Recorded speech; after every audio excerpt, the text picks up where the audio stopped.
Hey, y'all, you're listening to Diagnosing Sitcoms and Movies, the DSM podcast. We help make mental health more comfortable by using Black movies and shows we know and love and culture to remove stigma. So join our convo with your host, Courtney Copeland, licensed mental health counselor, and Dr. B, licensed professional counselor. You got to recycle.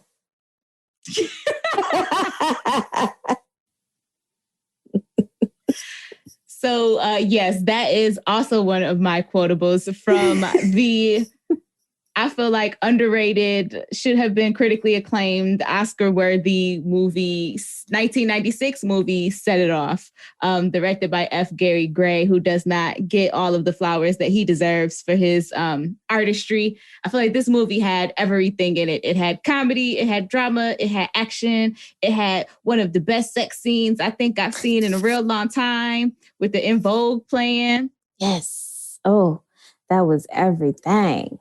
Mm-hmm. And Blair Underwood with them old good deacon waves that he got, looking all just chocolatey. Let me tell you, I just want to take one of my necklaces and just have like some Evan put his like around my booty, like how they did.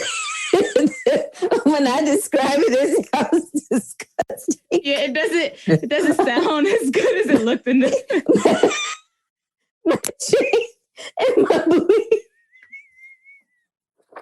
Okay, so moving along, this movie starred a very heavy-hitting cast with Queen Latifah, Jada Pinkett Smith, Vivica Fox, and what I feel like this might have been one of my favorite roles of hers. Kimberly Elise, like we said, Blair Underwood, the late Thomas Jefferson Byrd. We unfortunately just recently lost him. And lots of other actors. Junior from Players Club. I refuse to say his name other than just Junior from Players Club because he will always be Junior from Players Club. And in my mind, the president of the He-Man Woman Haters Club, Dr. Dre, because he hates women. That's a subject we can get into in a later podcast, maybe. Okay, cool. We can set that up. Let me make that note. But yes, I absolutely love this movie, and I forgot how much I loved it until I watched it again, and I was like, this movie was amazing. You know, I was really gonna be I'm gonna be honest. You don't agree? No, I did not look forward to watching this movie. When you said we're gonna watch Set It Off next, I said, oh Lord, that's sad movie. It's so sad. It's like a female version of Dead Presidents. It's just like, well, at least Jada get away and she ends up in Mexico somewhere in Mexico. I'm mad at how you said it the first time. Okay, so yes, it is sad, and I feel like but that's what makes the movie so good. The fact that it's able to evoke all of those emotions in you. I feel like Cleo dying, that's the most iconic death scene aside from like Mufasa. Like anytime that you hear that song, it takes you back to that place. Day after day. See, you're in that place. She played the hell out of that role. She did. She certainly did. And that is one of my favorite. I want to go out like that. Let me tell you something. If anybody ever lay hand on my family or friends, that's exactly how I'm gonna just shoot them up, shoot them, and I'm gonna go out with 2 guns, go, and everybody dying for my family because y'all did that to my family. I'm sorry. I could not be Jada Pinkett just on the bus like, oh, I got all this money and I'm just going to shoot. No, I'm going out for me and mine. So in other words, you feel like Tupac or Bishop from Juice, where if you got to go out, once again, that's how you go out. He took his destiny in his own hands. I feel like every time somebody dies, we end up going back. I suppose you're right. Yeah, if you're going to go out, shit, you might as well go out. I would not like to go out like that. The pain that Queen Latifah had on her face when she balled up her fist. I said, oh, That look like it hurt. I know. One of them just got a real good. Because they riddled her with bullets. That was overkill. That was unnecessary. I feel like LA's taxpayer dollars were wasted on how many bullets they put into Queen Latifah or Cleo in that scene. Do you want to know what cost the most in what cost the most when filming this film? Maybe the car that they shot up? No. The budget went to the movie rights or the music rights to the Godfather music that they had. Yes, a lot. Little scene. Half of the movie's budget went to that one little scene. Yes, that is a fun fact. I feel like the movie would have been just as good without it. I really do. I was really trying to figure out why was that scene even necessary. But it was cute. I suppose. But if it's going to be half your friggin' budget, I would think you want that music on repeat in the background. So, aside from you got to recycle. That, I swear to God, that was one of mine too. What other quotables do you have from the movie? Oh, Frankie want to blow up the bank. Frankie want to rob the bank. And then, of course, when Frankie told Cleo, I'm done. I done told you I'm strictly dickly. And that to me was like, is she the one who made that up? Is she the one who coined that term? I don't know. Nah. No, she couldn't have been. Okay, yeah. That's it. That's all I got. Okay. So along with you guys to recycle, I just want to say the part before that, because the whole thing is just so funny to me.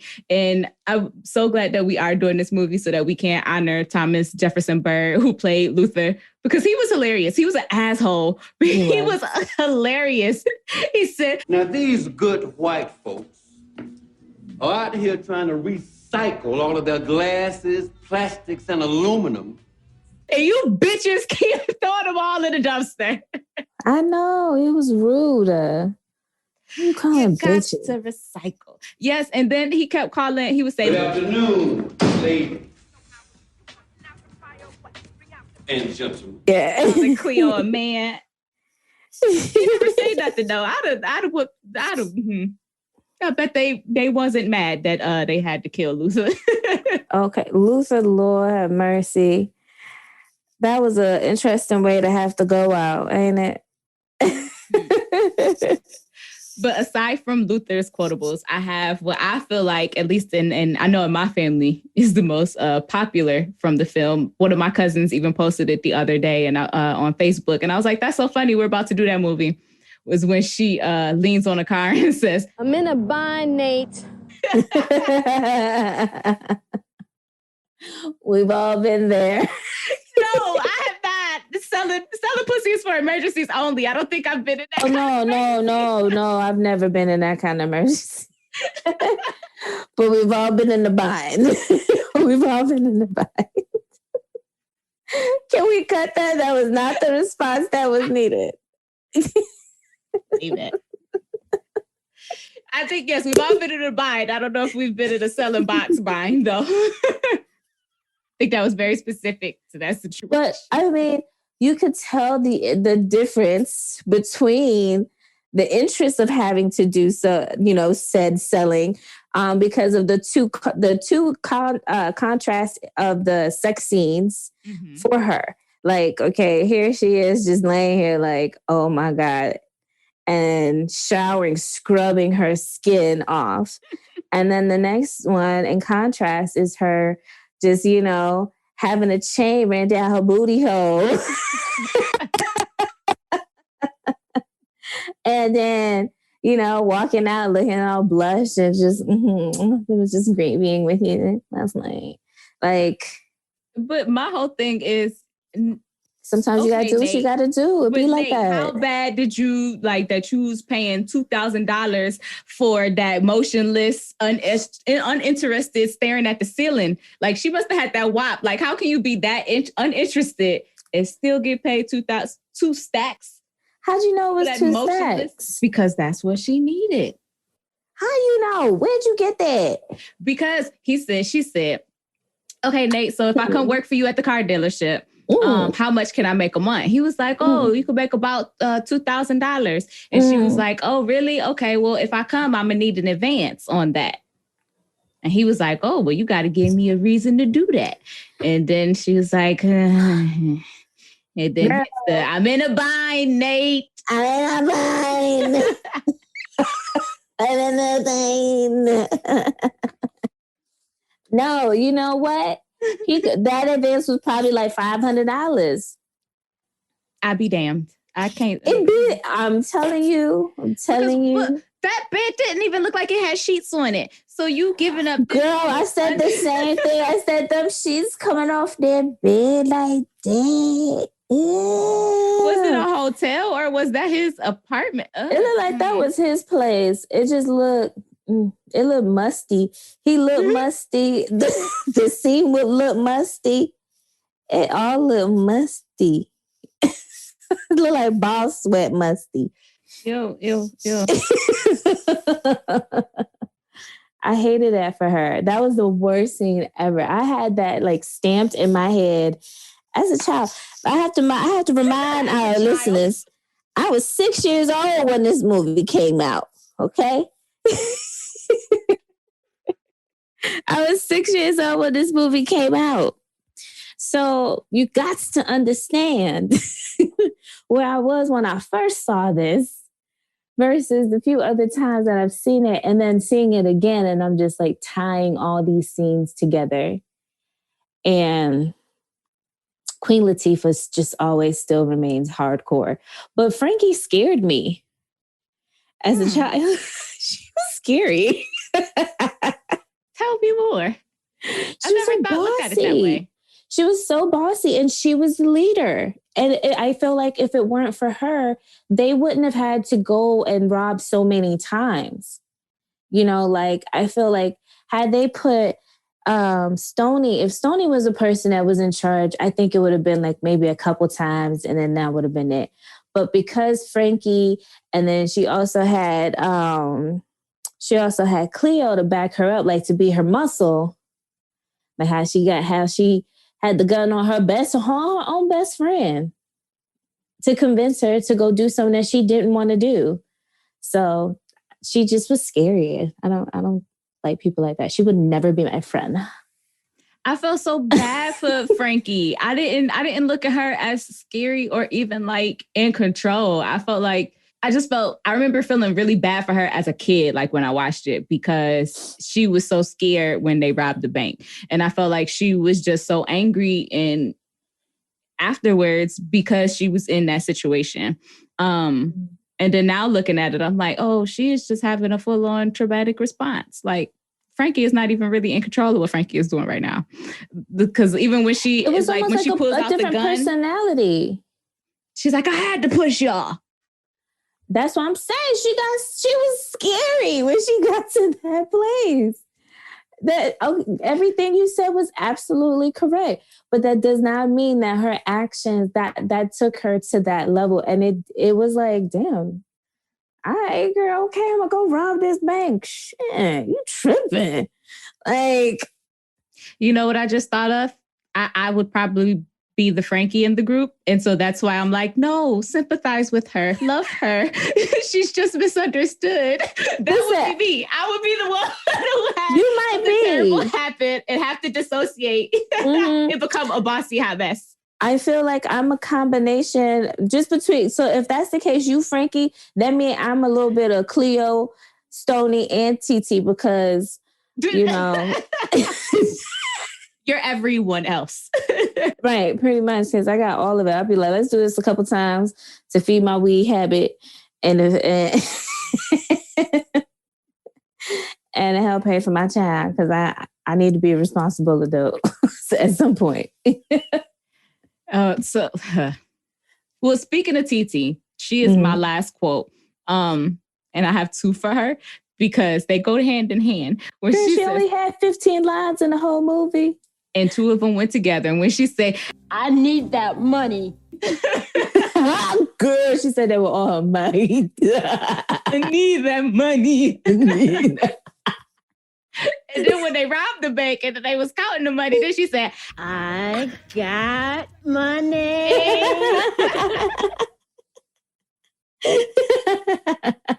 She went from polar opposites. Okay, all just aside though, this was actually her first movie. Yes, this was introducing Kimberly Elise. Yes.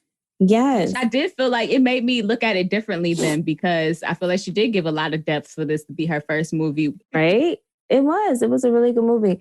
I think her demeanor in this movie, I feel like I see it in Diary of a Mad Black Woman and For Color Girls. That softer, more quiet, nail biting, type of persona, which is interesting. But I thought that was cool that this was her first film. Yeah, definitely. And I think it was interesting how she changed from the beginning of the movie, her character rather, from the beginning of the movie to the end when she was, get your hands up, get them up. Like she was in there taking commands and extra hard. Mm-hmm. Same thing with Stoney. Stoney was out there yelling real hard with her manly voice. Get down on the ground. They did have to use their manly voice. You can't be a lady and rob a bank. Right. I guess you have to be tough. Okay, people take it seriously. You can't be like, please get on the ground. Right. And I guess a wig and sunglasses really do disguise you that well. Not at all. You see, the police officer was like, that looks like the girls, the brother, sister. That looks like that looks like the bank lady. So close. They were so close. But Scooby-Doo and the gang. Not Scooby-Doo and the gang. They had to come fuck shit up. That bitch brown hair, whatever color. And that first clip of her with that bang, I was like, what is? Not the bang. I hate her haircut. Why did she have to have that haircut? And then all the other scenes after that, finally they had her laid right. But I hated her hair. Like, I just hated her because I hated her hair. And she was a police. And she was a part of the fucking Scooby-Doo gang. Period. That's that. Done. Okay, why did I get so aggressive about that? I don't know. Serious disdain for the bang. Again, a testament to how good this movie is. It does evoke so much emotion from all of the people that do watch it. I feel like so much happens in this movie before the opening credits even finish running. There's a whole bank robbery, and then they're interrogating Frankie, and she walk out and said, "You didn't even bother to ask me if I was thirsty, sister." Ooh, right? The audacity. And then all of that before even the credits roll. People are dead. A bank robbery has happened. Just powerful. Again, F. Gary Gray. He don't get his flowers. Shouts out to him. I really feel like the rewards weren't worth the risk. They were really excited that Darnell and them got away with $20,000. Right. I was like, $20,000. Two of them died. Like, was that worth $20,000? Right. Absolutely not. I don't know. I just feel like this movie symbolized a little bit more, I guess. Like, I mean, there are tons of people who are living through poverty and have to make decisions and want to find the quickest way, or like, the get out of jail quick type of, plan or scheme that they can come up with. And I just don't think that robbing a bank is usually everyone's first thought, is it? I'm not exactly sure. Unfortunately, from my understanding, my grandfather, who I don't know, robbed the bank and then had to leave, and that's why I don't know him. So apparently the thought happens more than you would think for people. Wow. Okay, let me put that on my bucket list. Bucket list. Because it's literally what you're going to do before you kick the bucket, because everyone has camera phones. There's a whole lot. Security is very different these days. And again, I'm going to go out quartered in a motherfucker with a cigarette dangling out on the side of my mouth and everything. Will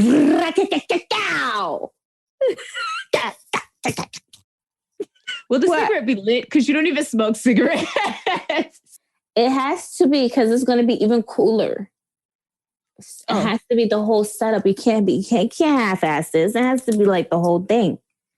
You know what I'm saying? Sure. Yeah. So, but anyway. Okay, so for all of our listeners that may not have seen the movie, first of all, what are you doing with your life? But it is basically about four female friends who are tired of scratching and surviving to get by. Frankie is a bank teller and then witnesses a bank robbery at her bank, loses her job because she knew the people who robbed the bank.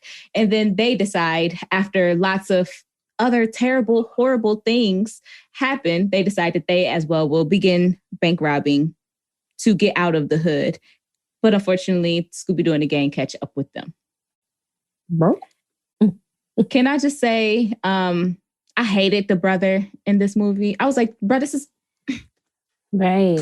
Yo, dumbass. So first of all, like, why did he only apply to one school? Where was his school counselor? Why did he only apply to UCLA? Why were there not other colleges for him to go to? Because he didn't really want to go to school. He didn't want to go to school. Okay, that's fine. But so Stoney didn't read the denial letter? Like, so when the letter came, she just like let him open it and just watched him and he made up a lie? Like, how you didn't know? Basically for everybody in the hood to think that you got accepted, that is what basically happened. But Stoney, you didn't read the letter? Everybody know approval letters come in a package, denial letters come in an envelope. No, everybody don't know that. Especially now when you again. Where was his school counselor? In the gutter somewhere. It's not everybody a good school counselor like you. Well, they need to be. And I'm gatekeeper of the profession. If you're going to be doing it and you're going to be doing it in an underserved area, then you need to be on your shit times 10. Why shouldn't have him applying? At least he couldn't even apply to the community college. This was 1996. They was trying really hard. They was trying real hard. I don't know what you want me to say. 1996 wasn't that long ago. Fuck out of here. It felt like it was a long time ago. Whooped his ass. Talk about, well, I didn't get... Nigga, do you know I had to fuck Musty Nate to get this money? Musty Nate. He didn't have no sheets on the bed. Musty Nate. I had to get his Lincoln and ride in that car. Smelled like cigarettes all the way to... Oh, God. This apartment and have sex on a bed with no sheets for you to get this money, and you didn't get in. I'd have did more to slap him. But listen, no, Jada leave the house after. Oh, hell no. You know who needed their ass slapped after that? Stoney, for ripping up the check. Bitch. She needed her ass slapped after that. Why would you go and do that? All of that with Musty Nate and then rip up the check. I don't get why she ripped up the check. It did. Your dumb ass, look, your brother going to die. You could at least use that money to bury him. Okay, now this is one thing that I was like, okay, this is so theatrical. When she goes and runs to the body and she picks him. What you done? What have you done? And I was like, okay, she's not supposed to be touching the body. That's evidence. We shot someone. I've watched enough Law and Order to know you're not supposed to touch the body. Lots of things that confuzzled me. Like, how was Junior from Players Club a whole bank robber, but he was scared of Jada Pinkett? He was like, well, you know why I ain't come to your party. Right. Nigga, you a whole bank robber. You scared a little ass Stoney? Because real recognize real, okay? He understand. He understands she crazy. And she would fuck him up. So that's why he doesn't come around. I guess so, because she had that nigga shook. You know why I ain't come to your party, right? True. She the one who survived all of this. You gotta be one kind of a person. One hell of a person to survive all of that? So I have come to the conclusion, and I feel that all of the deaths, the robberies, all of the negativity that just happens after the opening credits roll are all of the police's fault.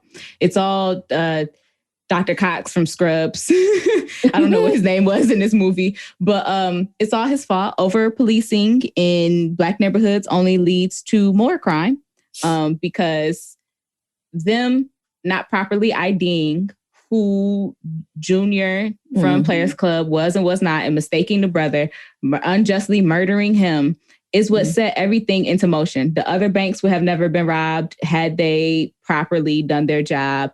There's just so many. So? Yes, because Stoney was not down to rob banks until her brother died. Okay, but I mean, it seemed like either way, something was going to trigger them to rob this bank. Because again, Frankie was adamant either she was going to blow up the bank or she was going to rob the bank. But see, that was a joke. It was Frankie gonna blow up the bank. It was all laughing jokes when, before her brother died. But then it actually started becoming, well, maybe we should do this. I mean, but then we have to anyway. We also have to recognize it wasn't because of her brother. It was actually because the baby ended up drinking some bleach. I feel like that was the final straw. It's because everybody robbed the bank because baby drank bleach. The end. What kind of movie is this? And so that's another inaccuracy that I had, like how you can't touch the body. If she brought her baby to work with her, how is that neglect? Now, I could see if she had left the baby at home by himself and then he drank some bleach and then they had to come. Okay, that's neglect. But if you bring the baby with you, clearly, she should have gotten some DSS childcare vouchers, and then he would have been guaranteed to be watched while she was earning a living. How is taking him away? How is that one, neglect, and two, how is taking him away to make sure that she can take care of him? It seemed unrealistic, especially in the current system that we work within, where you basically have to be giving the baby crack yourself or beating them within a pulp of their life or sexually molesting them in order for them to get taken. Yeah. But at the same time, it's okay, would you take your kid to a factory because you don't have a babysitter? There has to be limits to where you take your child to work knowing the level of danger. And the way them glass stairs was set up, that didn't look very kid-friendly to me. Right. You're completely right. She was wrong for bringing him to work. To me, it just didn't spell neglect. She should have been able to work a menu and just have some, supervision, a caseworker check in with them here and there type thing, as opposed to fully losing custody of her child and him being put in a protective care system until she could show up for a court date to prove that she was a fit parent. That seemed it didn't match what was going on. I feel like the system picks and chooses the type of parent that they decide to do this type of stuff to as well. Especially she's being a low income single mother. If for some reason it just seems like they're almost sometimes harder on the demands of that individual, which may be the reason why a lot of Black children end up in the foster care system to begin with. But go ahead. I was just going to say, why is having a child custody battle? Why is the answer to that robbing banks? After D from Wayans Brothers left, who was the social worker, Cleo looked at TT and said, "You know what you got to do." No, I need to get my baby. Why is robbing the bank what I need to do to get my baby? I don't see how them two went together. Okay, maybe it was just me. It didn't make sense. I don't. It didn't. No, it didn't make sense. It was just wow. Okay. That's what you guys are going to do now after this. I mean, I thought maybe if the scenes had flipped, Stoney's brother got shot. No, the baby had the accident at the workplace and then Stoney's brother got shot. Then it would have all made sense because then everybody could have been amped up and angry. Yeah, fuck the system. They said what? What did they have said? Fuck your sister.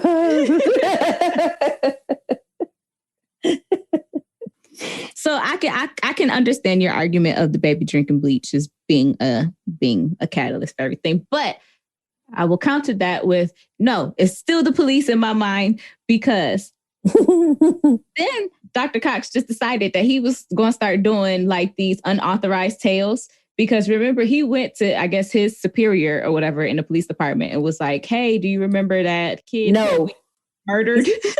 He said, no. Don't you understand the N or the O? And so he asked to tell them, and dude was like, no. And then he went and did it anyway. Mm-hmm. And I was like, and then he was like so excited at this police work that he had did. And he was like, I knew these women ran together. Yeah, motherfucker, you saw them all together when you murdered her brother and she tried to physically attack you because you said that there would be an investigation into it. Right. Like you saw them all together then, but you didn't put it together. Then you had to go do this illegal tail monitoring stakeout and take pictures of them without their knowledge in order for you to connect the dots. That shit was crazy.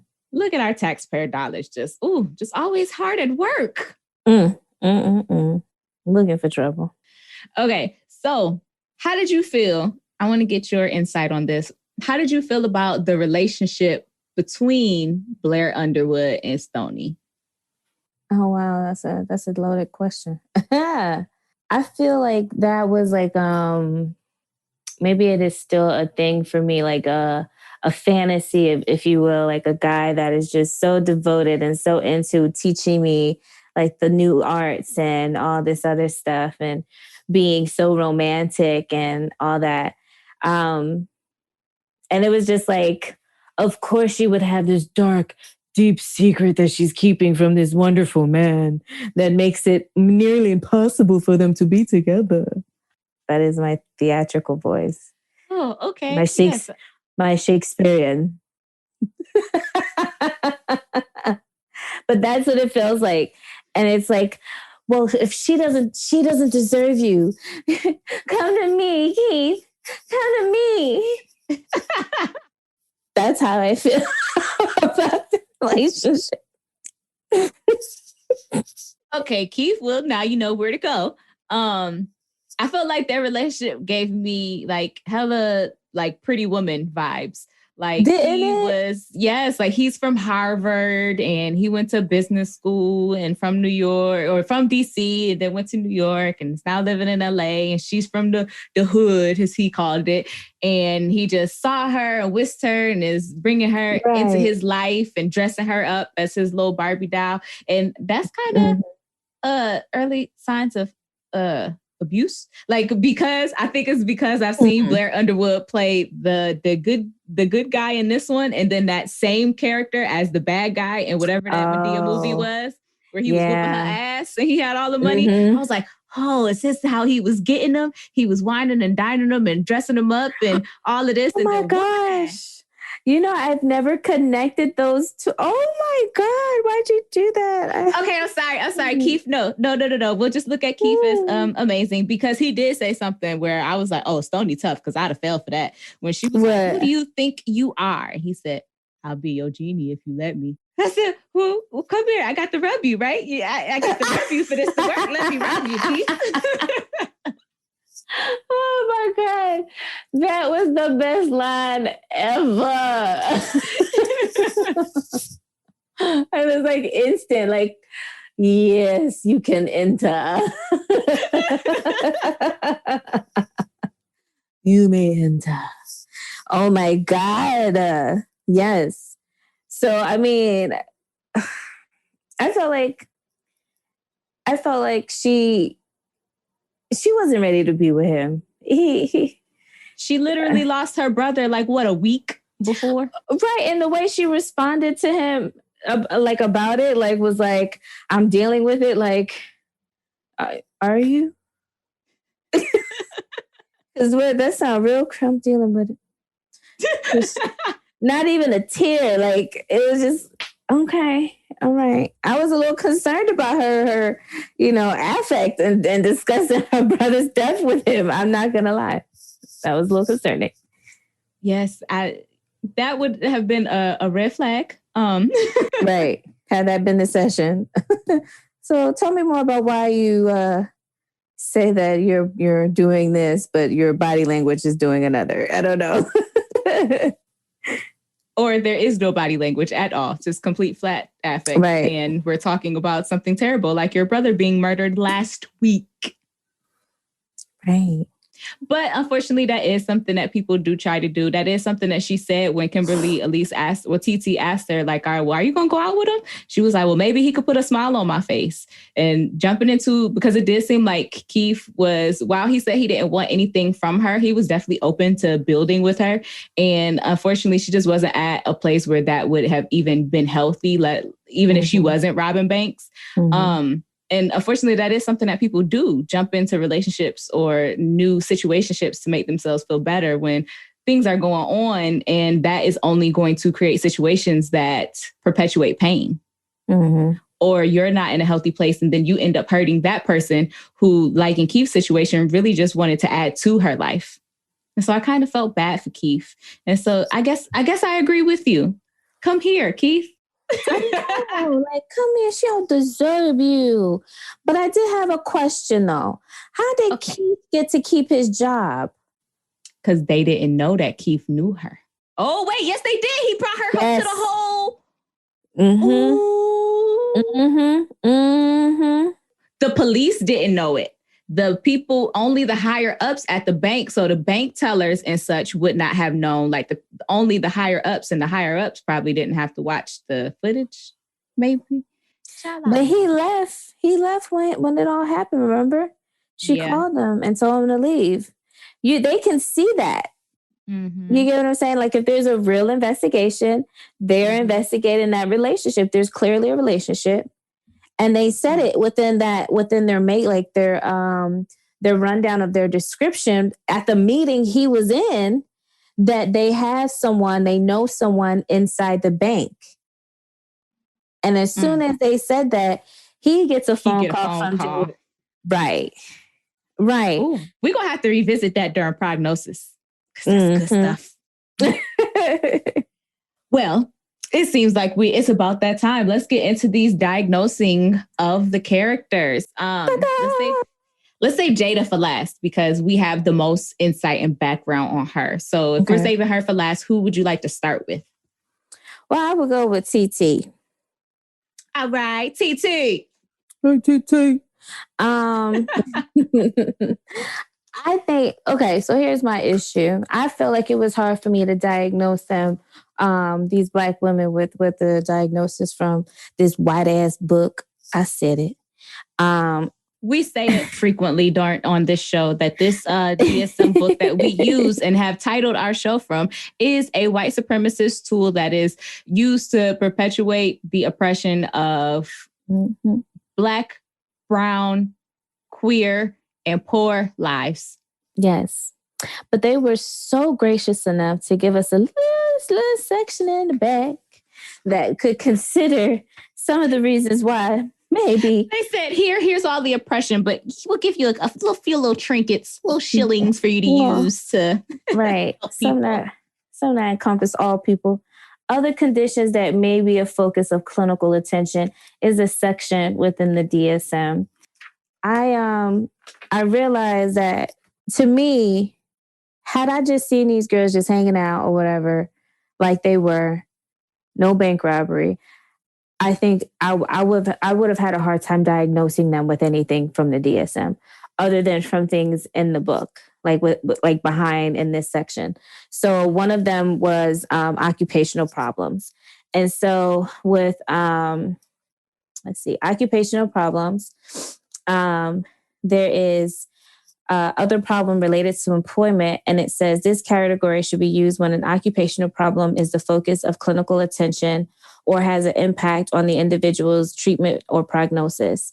Areas to be considered include problems with employment or in the work environment, including unemployment, recent change of job, threat of job, loss of job, job dissatisfaction, stress, work schedule, uncertainty and etc. So there's like a whole bunch of stuff. And then other discord with boss. And so she was having the problem with Luther and her checks. Okay. If you don't like working at Luther's janitorials, take your broke ass home. I know. And he was so mean to her sweet soul. She was just a sweet little soul. And I think, had she not been in poverty, and there's another one with economic problems. That's another section. And it has a list of one of the diagnosis being lack of adequate food or safe drinking water. And then another one is extreme poverty and low income. So I would give her extreme poverty and low income.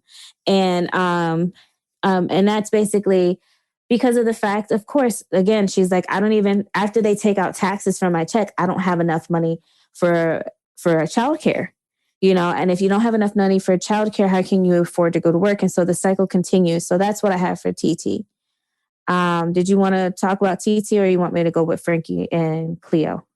Yes, I did want to mention on TT. I also definitely taking into consideration all of the very important societal, socioeconomic issues that you highlighted. I also still wanted to diagnose her with generalized anxiety disorder, because I felt like throughout the film, she kind of displayed some characteristics where I was like, let me look into that. And then when I went through the criteria, I was like, yeah, I can see that. And so listing some of the criteria, excessive anxiety or worry occurring more days than at least 6 months about a number of events or activities. Granted, she had justifiable worries. She did have, like you were saying, with the extreme poverty, not being able to afford certain things. She had some justifiable anxieties. It also seemed like she just kind of was also keyed up and on edge, which is one of the criteria as well. Like anytime something would happen, she would jump, like she would appear frazzled as well. The individual finds it difficult to control the worry. And I felt like she was sometimes having difficulty concentrating or mind going blank. I remember when I was younger, I was like, is TT slow? And then now looking at it now, I'm like, well, if she did really have or is having symptoms of generalized anxiety disorder, that sometimes completely going blank or the inability to concentrate can be a part of that. Like when the new guy came in and said, Luther don't clean here no more, I'm such and such. And he put out his hand, and Frankie and Cleo went to go get the money. And she was like, oh, hey, how you doing? And then, oh yeah, and then took off running. That was an example of that to me. And the disturbance is not attributable to the physiological effects of a substance, drug abuse, or any other medical condition. We don't know of her having any other medical conditions. And we know that she didn't engage in any other substances because she wasn't drinking. And when Cleo was passing the weed, she kind of was like, ugh, stinky. She was so cute. Right. I definitely feel like some hoodlum took advantage of her and got her pregnant and then left her high and dry. And she has been trying to kind of piece together what life would look like for her and her child, her son, and picking up those pieces. I would have liked to know if TT had any other supports though. Like, did she have a mom? Did she have a dad, aunts and uncles, just family, anybody else to help care for her? And I feel like I guess it was probably intentional because it shows good representation. Like, these women really needed each other and needed to take care of each other. But I also would have just liked her character development a little bit more as well. But her being the least known of the actresses, I can see why maybe her character didn't get as much to expound upon there. Yeah. Ooh, I have a fun fact. Did you know that role was actually offered to Brandy? Glad she turned it down. Not anything against Brandy. I absolutely love Brandy. I don't think it would have fit her. Exactly. That's what I was going to say. I just don't think that she would have been able to bring the same things that Kimberly at least brought. And as well as we knew her, I think we needed to not know TT. Right. For her to come across that same way. And so I am glad that it ended up how it ended up, and that Brandy went on to do I Still Know She Did Last Summer, because that was a good movie. And she did a real good job in that movie. She did. All right. So we got Frankie. Let me tell you what I gave my old girl, Frankie. Frankie. I gave her occupational problems, other problems related to employment as well. I mean, all things considered, homegirl, she got fired from her job because of some shit she ain't even had nothing to do with. You know what I'm saying? So that's almost what got happened. blown away. Your tired ass bank. She almost got blew away. And you know, again, the description and going in there, you know, the discord with boss, you know, the work environment, hostile work environment. A bank robbery sound real hostile to me. So, you know, those are all reasons, you know, for that to be for her. That's all I got. And post. Okay. Yeah. It sounds like you were about to go there. Yes, I am diagnosing Frankie with post-traumatic stress disorder. I think that her experience before the opening credits even finished running, this movie is so just like, boom, here it is. I feel like all of those experiences kind of led her to the place where Cleo was like, yo, we could take a bank. And then because she was in such a place of traumatic response, it seemed okay to her. I think she was really reliving that trauma and like, how can she heal from that and be victorious? Because she kind of presented as powerless in that moment. She went into what we call fight, flight, or freeze. Whenever people are presented with a trauma, your brain is designed to protect you. And so it's going to go to some automatic responses. Now you can either fight, which is get the hell up out of there. You can, that's flight. Yeah, nothing faster than a pew. Okay. That's flight. You can fight, which is then you jump into action, you, whatever that might be, be it fighting back or be it whatever it is, just jumping into action, movement, doing something in that moment. Or you can go into freeze. And that's really what she did. She was like shaking and I don't know, hell no, I don't want nothing to do with this. And he ended up shooting the lady right in front of her. The blood got all on her face. They didn't even let her wipe it off while they were interrogating her. She still had this woman's blood on her face. My goodness.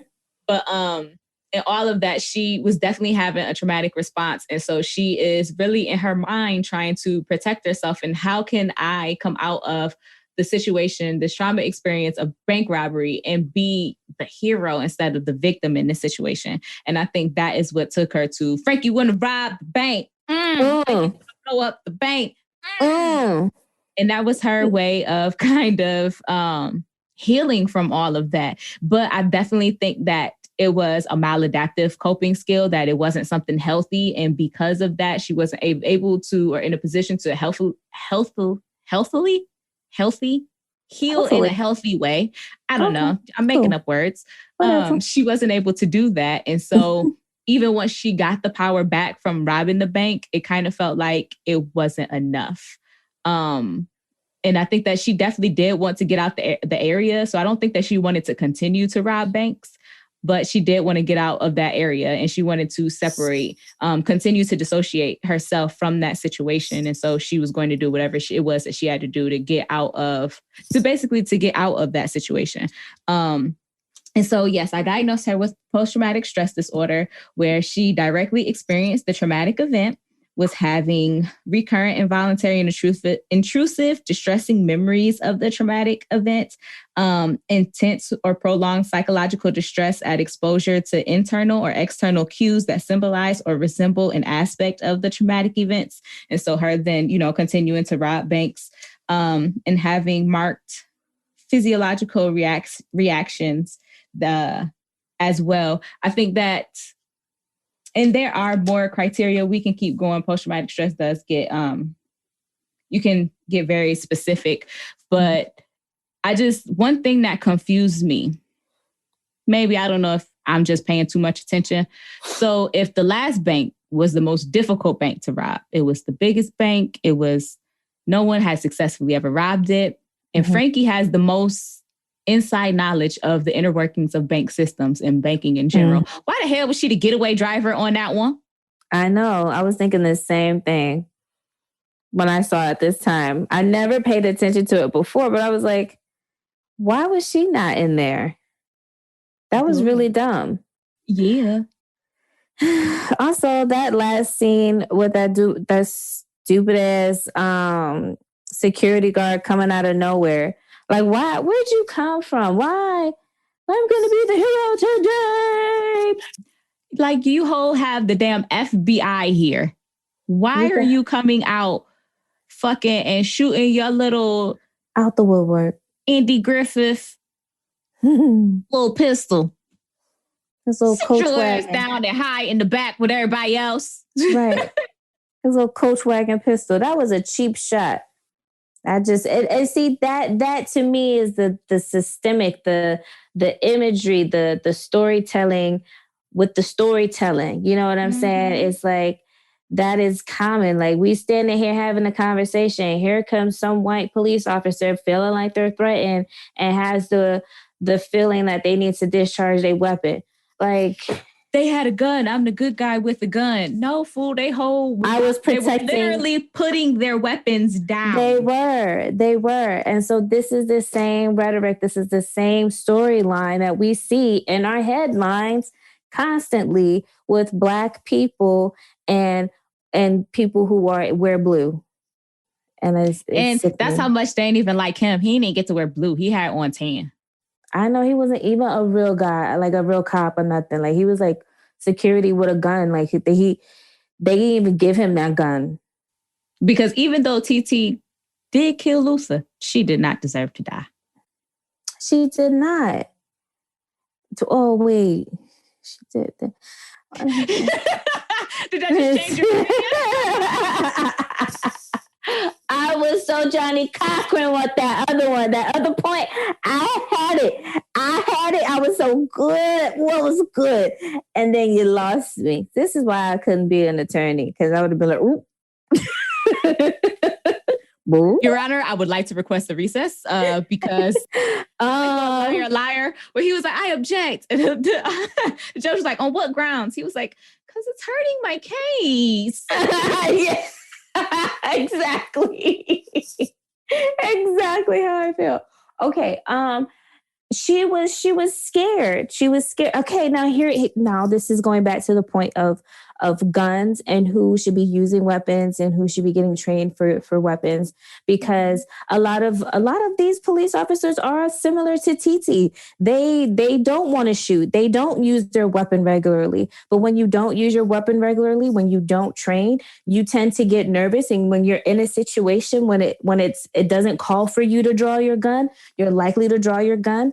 And so the same situation that happened to TT here is likely and kill somebody is likely what happened to individuals, what happens to some police officers. Not trying to be on their defense, but just to give two perspectives on a situation that, in this situation, TT experienced. She experienced both perspectives. Being the person that gets to hold the gun, that's a lot of power. I don't think a lot of people realize, like, when you hold a weapon in your hand, you control the outcome of the person that you pointed at, basically. You know what I'm saying? And if you're going to shoot, you want to shoot to kill now. And that's what they train you to do. So it's like, when you have that amount of power and your life is threatened, like that fight or, whatever. Fight or freeze. Freeze. Whatever. No, you'll never freeze. I'm Black Panther. I never freeze. That's why it's never in my vocabulary.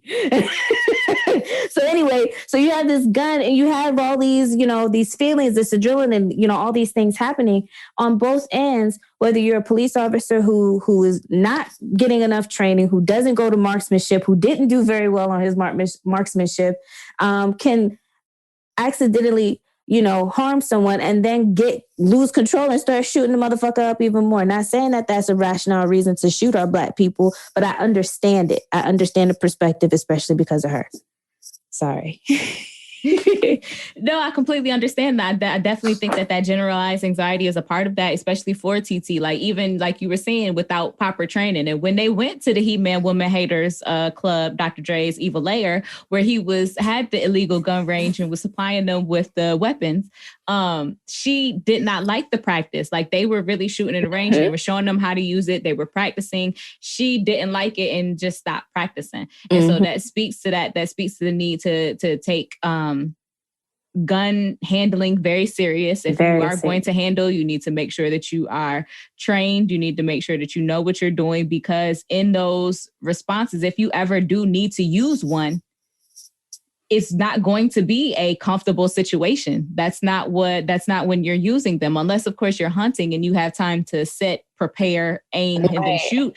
But if you are using them in concert with other people, it's not going to be a comfortable situation. It's a matter of life and death. Exactly. It is important. And someone who has anxiety and is already keyed up, already on edge, already fragile and frantic in that way, it has the potential to be very dangerous. Like, she just got scared and thought that Luther was going to kill Cleo, so she shot him. That's all it takes. That is all. So with that said, what you got for Cleo? Actually, this is Queen Latifah's first leading role, FYI.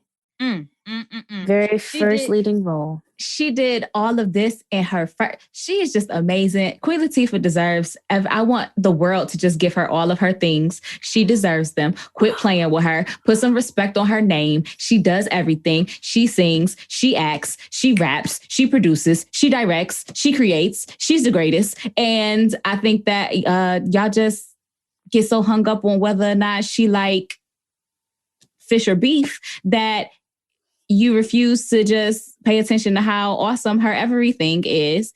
And she deserves all of the things. And y'all need to hurry up and give them to her. She needs all of the applause. Unfortunately, her character does not. Her character was batshit crazy. Just kidding.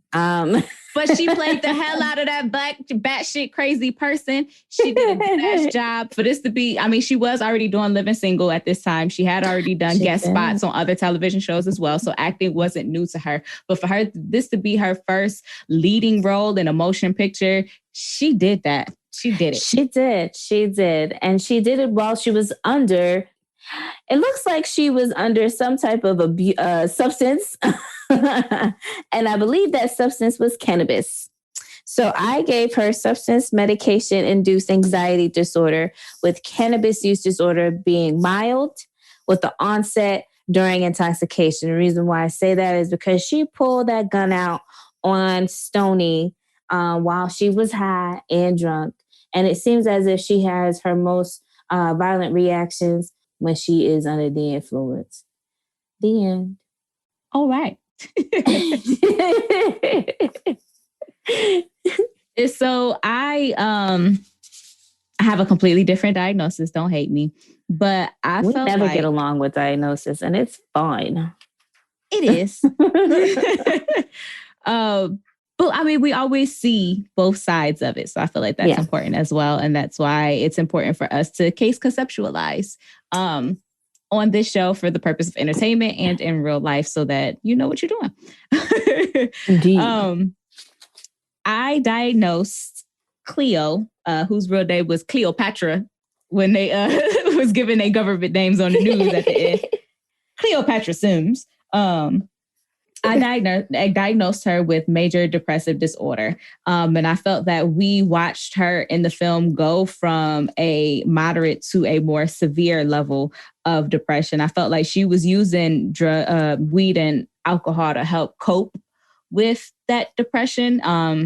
And it just got to a point where it wasn't helping anymore. I think that is why we were able to see her blow through her money so fast. She was trying to do things to make herself feel better, make herself feel more comfortable with just herself. And she needed more money because what they had wasn't enough, because what she was trying to fix was not something that necessarily that money could really even buy. And so she got to a place where at the end, I really felt like she knew. I felt like she knew she wasn't going to make it. I feel like that was an act of sacrifice. And I felt like she might not have done that if she was not depressed. I feel like that was almost an act of suicide, and knowing that she might not make it out of that situation. And which is why she told them, just take the money, take it with y'all. I'll get with y'all later. But for major depressive disorder, some of the criteria is depressed mood most of the day, nearly every day, markedly, I hate that word and they use it so much. Markedly. Diminished interest in interest or pleasure in all or almost all activities. It didn't really seem like she was happy with the situations that she had. I think that level of being in that constant just trying to get by as well, it definitely adds another level of strain and stress on top of that as well. Fatigue or loss of energy is something that we don't know if she necessarily had, but we definitely saw her with a heightened sense of energy once they completed that first bank robbery, where she ended up accidentally shooting into the ceiling because she was so excited. Feelings of worthlessness or excessive inappropriate guilt. And that feelings of worthlessness is what really stuck out to me and what really made me lean more heavily towards the major depressive diagnosis, is because when her and Stoney was sitting on the steps and they were both apologizing for the situation with her pulling the gun and her slapping her, she was like, we ain't nothing but hood rats. Like, she said, you're not okay with that, but I'm fine with it. And she was like, well, where do you see yourself? Like, where do you see yourself in 5 years? And she said, I can't think about 5 years. I don't care. I'm just trying to get through today. And those feelings of that expression of worthlessness and hopelessness is what made me feel like, I really just feel like Cleo was suffering from depression, using socially acceptable ways to try to cope with, be it with her, being up under her girl, smoking weed, getting drunk, hanging out, and those things just weren't enough for her. And I think that she felt that maybe pulling off these capers would help her feel better, because then she would have the money. But then when she had the money, she still didn't feel whole. And the excitement of completing the bank robbery was fleeting. Like, oh, I have this adrenaline rush, but then I can't keep it up. Yeah, I can see that. And I'm glad that you mentioned that, because I wanted to talk about her lack of goals or interest in setting goals or interest in the future planning and things like that. But I did want to say that randomly, fun fact, Dr. Dre actually had his own high-speed chase, which made his commentary about her high-speed chase even more interesting. Because especially once he said, oh, no, the helicopters done got involved, because that's what actually was happening with his high-speed chase in 1993. So there's that. President of He-Man Women Haters Club. I also wanted to mention, I don't know why it sticks out to me so much every time I think about this movie, but that lineup scene, where after TT killed Luther and the police pick up Cleo for suspicion of involvement, and they put her in the lineup, she had that white woman shook.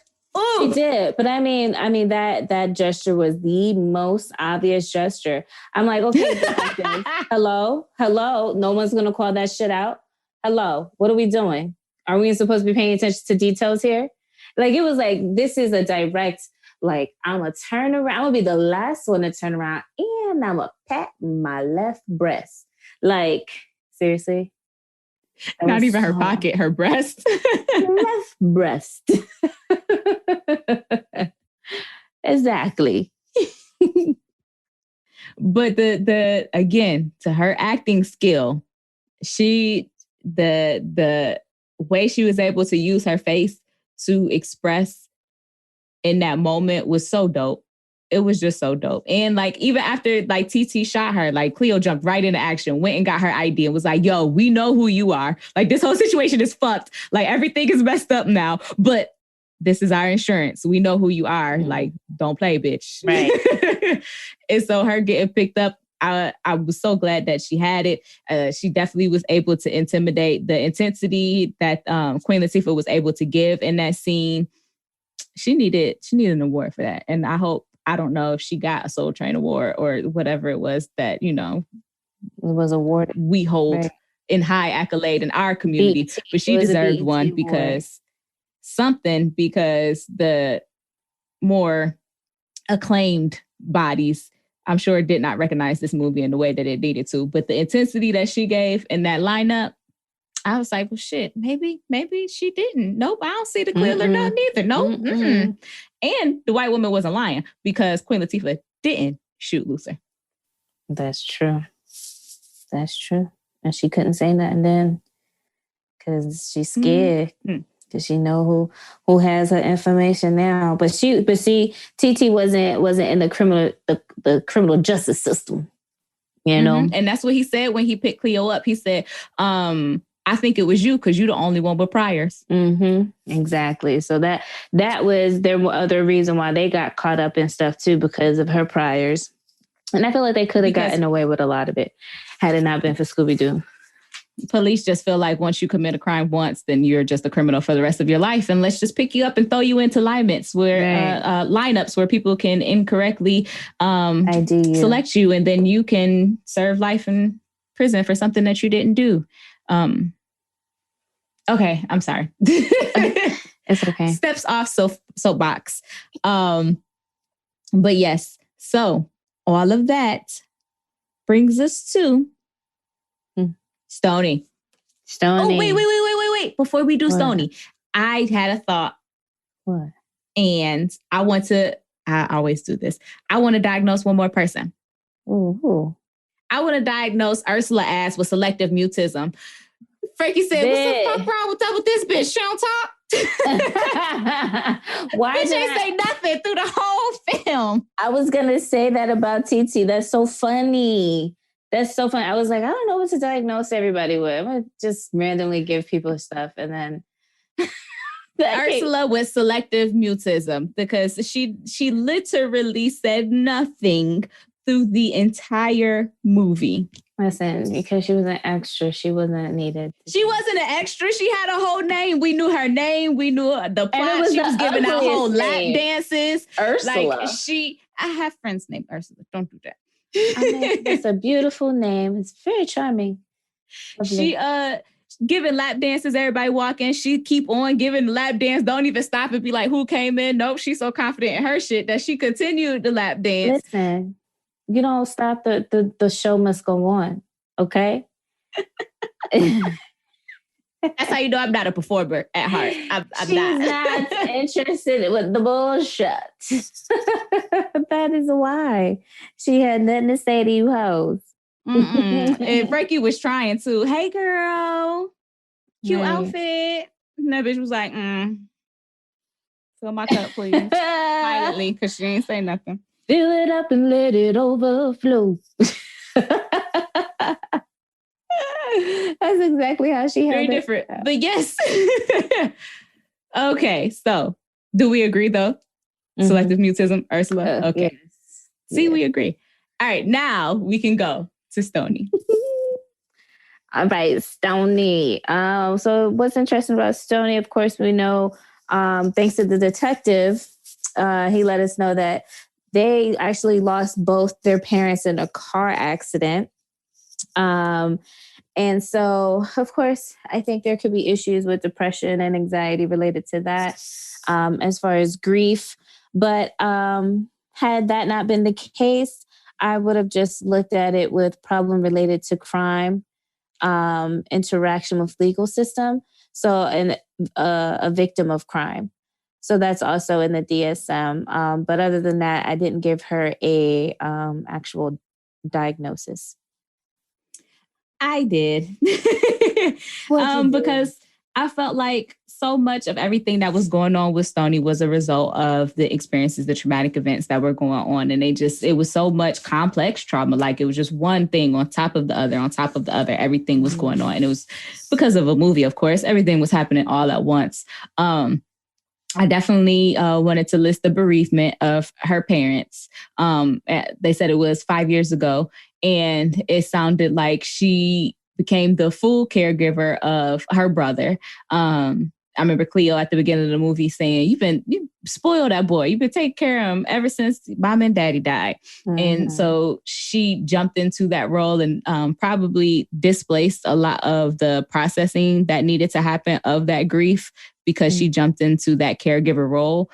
I think that sometimes it serves us as a community, but at the same time, we still need to offer space for people to heal. I think that a lot of times, especially in our community, when things happen, we jump into, I have to take care of everyone else. Mm-hmm. But these people need me. And so we don't allow ourselves the opportunity and the space to take care of ourselves as well. And it definitely feels like that is where Stoney was. She just, okay, I gotta have to do all these things. I have to, like, even when she was telling Keith, I worked really hard to keep a roof over me and my brother's head and food in our mouths and all of these things. And I was working real hard for him to go to college. It sounded like that was going to be her time to then focus on herself once he went to college. But his passing was another traumatic event on top of that. Because of all of those things, I diagnosed her with acute stress disorder. I felt like even her robbing the banks was a result of was really a result of the loss of her brother. Again, that over policing creating more crime. I don't think that she would have been down to rob the banks had her brother not been murdered by the police by a misidentification. For acute stress disorder, there is the exposure to actual or threatened death, serious injury, or sexual violation.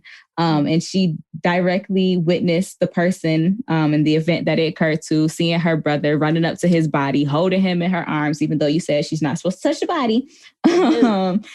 But she definitely was there and saw his body and being riddled with bullets. And that was one thing that did frustrate me, is when the police officer ran to him.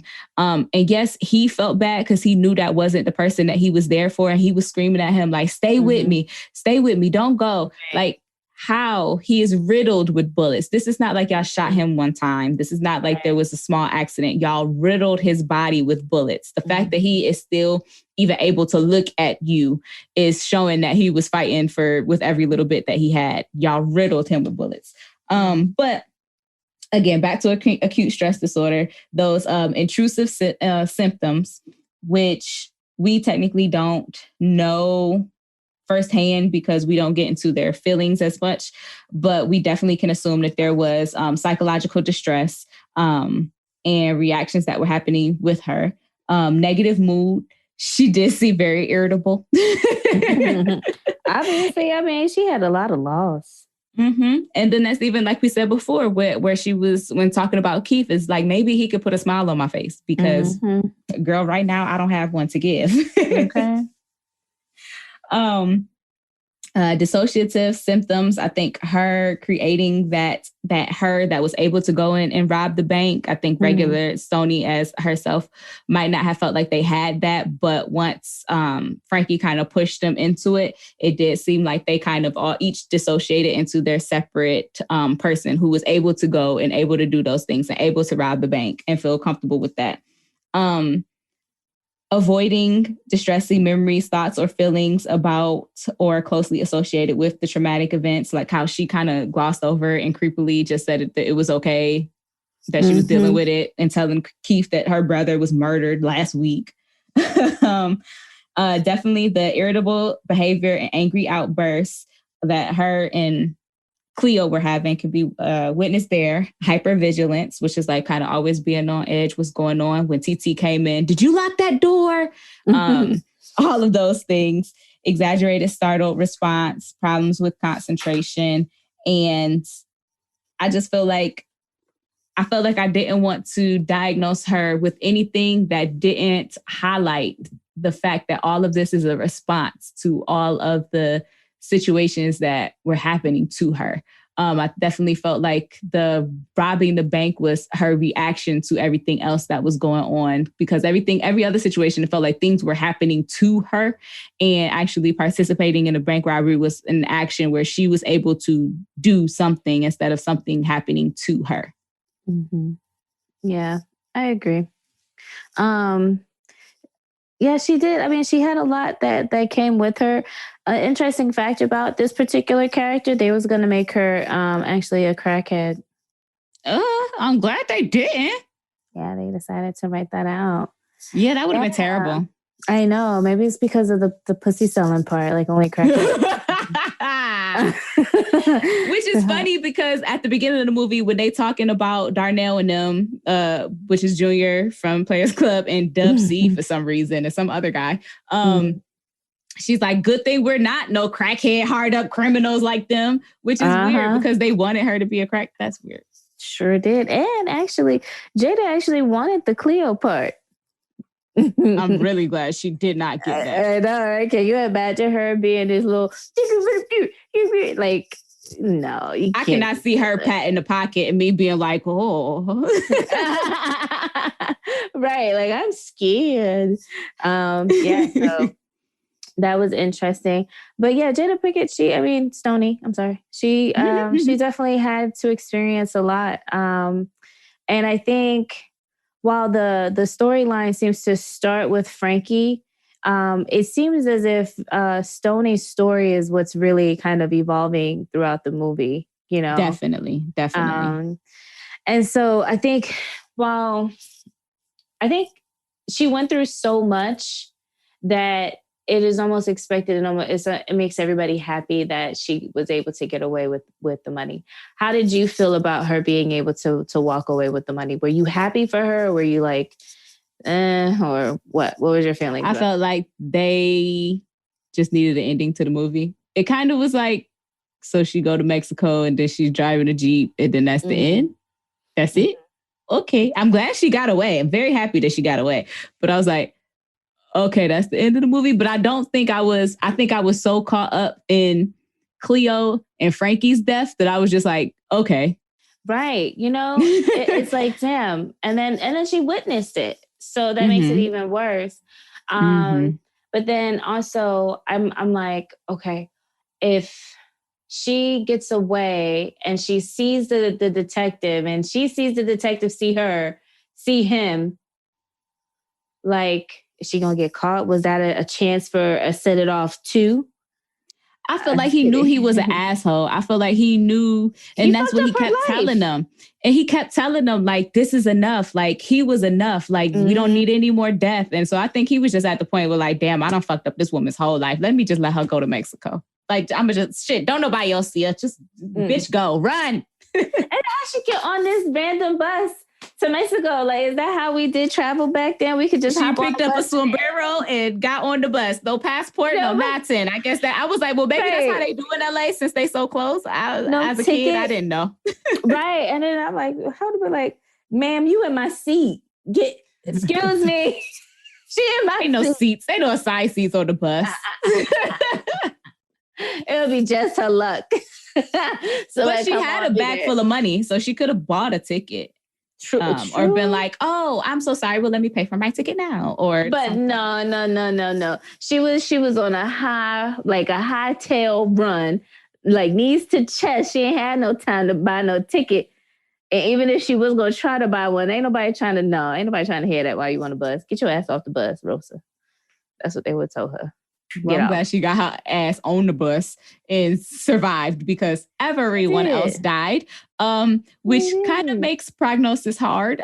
So very specifically, if you were, for some reason, in Mexico and you were treating African-American English-speaking women with traumatic experiences, very, very niche market, but apparently needed because of, obviously, of this movie. What would you do to help Jada Pinkett? Because clearly she can afford care because she has money. And she has all the money. So for the first few sessions, I just fuck around with it, be like, yo, all right, so you got to download this soundtrack. This will heal your heart. It'll be the Set It Off soundtrack. I'm just kidding.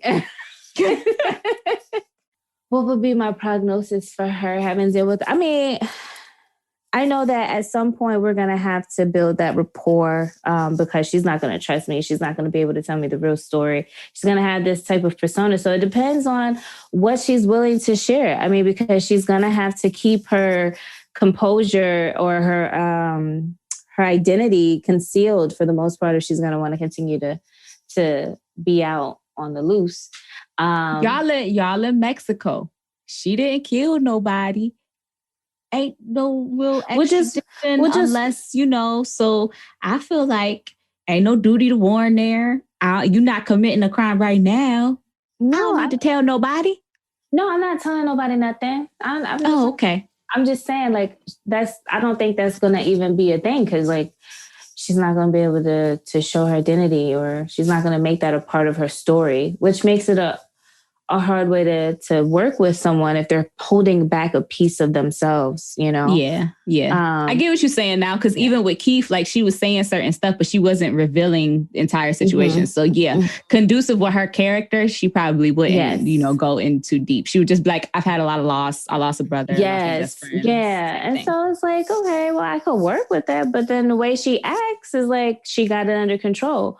So I don't think that any of this per se would be the reason why she would come in. I think it would probably be trying to acclimate and get used to a new lifestyle and being free, having the guilt and shame, I think would be the biggest thing that we would have to work with. But again, because there's this wall up to keep her identity, I don't know if we would really get anywhere because we have to figure out the root cause of the shame and identity. And she probably wouldn't share that. I definitely feel like you're right.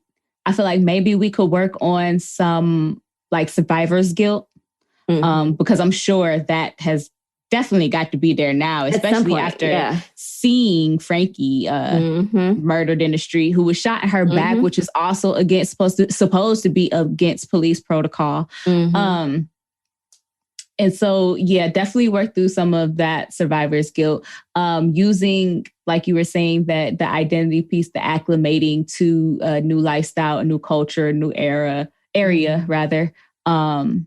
by being in a different country, potentially some, career counseling, because that money's only going to last for so long and she has to create a sustained lifestyle.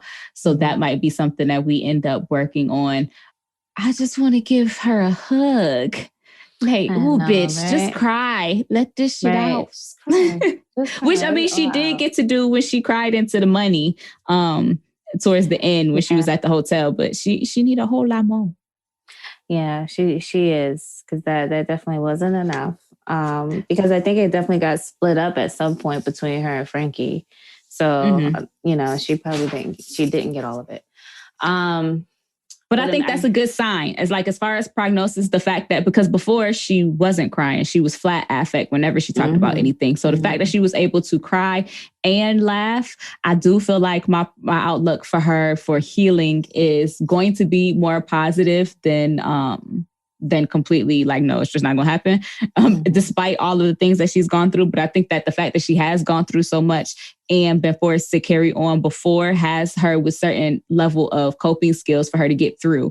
And I think that now that she is allowing herself to express feelings, because she does feel free, she does feel like she is in a safer space where she can do that. I think that my outlook for her is a lot more positive. I think that whether she receives, I don't think that she will be able to have healthy relationships anytime soon. But I think that she definitely can go on a journey where she can heal and be okay. Yeah, actually, I wanted to tell you, I had some really good news that came from Ursula. Ursula is actually doing well. She has a self-published book. She write up. Did she send you an email? Because she ain't said shit. She did. She sent me an email. She said, actually, I just want you to know I got a self-published book. Okay. She can do that. How to find your voice. Speaking engagements about it. How to find your voice. How to open your throat chakra. Check it out. It's on Amazon. It's on Amazon. Check it out. How to open your throat chakra. Fighting select mutism. Well, selective That was the mutism is oftentimes tied to a certain level of anxiety, and there is a reason that individuals have on why they are mute in certain situations and not in others. There sometimes is a trauma response is the reason, but that's not always the case. I have worked with students that there is no reports of trauma. There's no knowledge of trauma, but that child just had a certain level of anxiety of speaking in other situations, but felt comfortable in certain ones. And so there is the ability to build trust, to build those skills so that person does feel more comfortable in speaking in other situations. So I could see Ursula finding her voice, clearing her throat chakra, the blockages that must have been there. After, of course, grieving the loss, maybe she uses the loss of Cleo as a way to catapult her to find her voice, now knowing that it's necessary because she has lost someone who she loved very deeply. Taking that heavy ass scarf off from around her neck in the middle of LA, I'm sure helped with the throat blockages while she was watching the news. So does Keith find you? Is that part of his prognosis? Does he find you? Is that what happens with that? Yeah, that's what happened. And things didn't work out, but I thank God for Keith every day because he helped me learn so much about myself. He helped me learn so much about the culture and whatever. So shout out to Keith. Oh, yeah, really? How did he do that after he lost his job and went to jail as an accessory to bank robbery? And that's one thing that I felt really, because I felt like in the movie, he just wanted to know that she was okay. He just wanted to, make sure that everything was okay with her. And I felt like even as a kid watching it, I was like, oh no, he's going to feel like she used him to get the inside and that all of this was fake and that she didn't really care about him. And they didn't make his character appear that way. Like it didn't seem like he felt like she was using him, like she betrayed him. Because he knows how much he went after her. He realized how thirsty he really was. I think not thirsty, but thirsty. Okay. Got it all over my computer. And so that's why he was acting. He was like, you know what? I put myself into this situation because I was being thirsty. But yeah. So does he lose his job and go to jail for accessory to bank robbery? No, girl, he takes me. We have a thing. And I was like, I told him, I said, you need how if you his therapist? That's not how prognosis works. I said we needed to see. I said okay, fine. He does lose his job. So since he can't be with you, fuck it, he loses his job. The deadbeat. I don't know what to do with him. What's your prognosis? If my no mind, one can have him, I can't. If I can't have him, I can't have him. Sorry. Okay. Oh, I heard you. We got it. I don't want him. He was fine, but he is yours. So in my mind, only the corny white dude who was cracking the really lame jokes with him throughout the movie recognizes that is Jada Pinkett or Stoney, that they are the same person. So he is willing to keep his secret because I'm sure Keith knows some creepy, disgusting, weird shit about him because sometimes, there's always that creepy guy who you just know is into some weird shit. And I feel like Keith probably saw like his porn history or something on his work computer. And so they're keeping each other's secrets. And so Keith is able to keep his job. However, he does develop trust issues in all of his future relationships. And so it takes him lots of therapy for him to be able to allow another woman within. And so that is why none of his relationships work because one, they are not you, of course. And because he finds it hard to trust because you know how sometimes it can be very difficult for men once they have that heartbreak where they feel like they are keeping it all the way 100 with a woman and they don't get that reciprocated. Then they start to view all women in that same schema. And so I feel like that is what happens to him. However, because of all of his insight that he has, all of his intentional desire for self-growth, that he is able to work through that, have a healthy, happy relationship with multiple children. And yeah, multiple children with me. Just kidding. Sure. Okay, so I just wanted to comment on his one. Was it a 1-bedroom? What is it? What's the apartment? Like the setup? Like how is it that she was walking in where it seemed like his bed was? Did you see the bed? Then there was a couch. Maybe it was a loft. That's what a loft looks like in LA. I don't know. Girl, the people is living how they can. People are turning their garages into full on studio apartments to make money. Living in LA is wild. Real estate is crazy. Then that means that he done lost his loft too, because that looked a little pricey. So everything gone. In your prognosis, in mine, he is happy, healthy, and thriving. Not if he's not with me. So, no, other than Cleo's death scene, which it just deserves all of the Oscars. That scene goes down in history as the most dramatic death, second to only Mufasa. Sticking with that. What would you like to leave the people with this film? I think that everybody should go and listen to the soundtrack. It was a huge hit. It was number 4 on the Billboard chart for a couple weeks. Like, there's a lot of amazing songs on this soundtrack. So check that out. It'll probably bring you some nostalgia and everything. And that's that. I love it. I just feel like we need more films with female Black leads. I feel like we haven't had a good group of women doing something other than being goofy. I feel like we need another like action, just group of chicks kicking ass, shooting guns, bang, bang. Taking ass and kicking names. Wow. Yeah. That's wow. That was okay. Reverse it. But you know what? Neither here nor there. With all of that being said, if you would like to support the show to help us get more content out to you all, you can visit our website and follow the Support the Link show to become a Patreon member or donate to our Cash App. Now, we are happy to get the kind of money that jingles, but we'd rather get the kind that folds. As always, be sure to subscribe to our show wherever you get podcasts and leave us a comment because we are counselors and we actually care what you guys have to say. So until next time, peace. Okay, bye.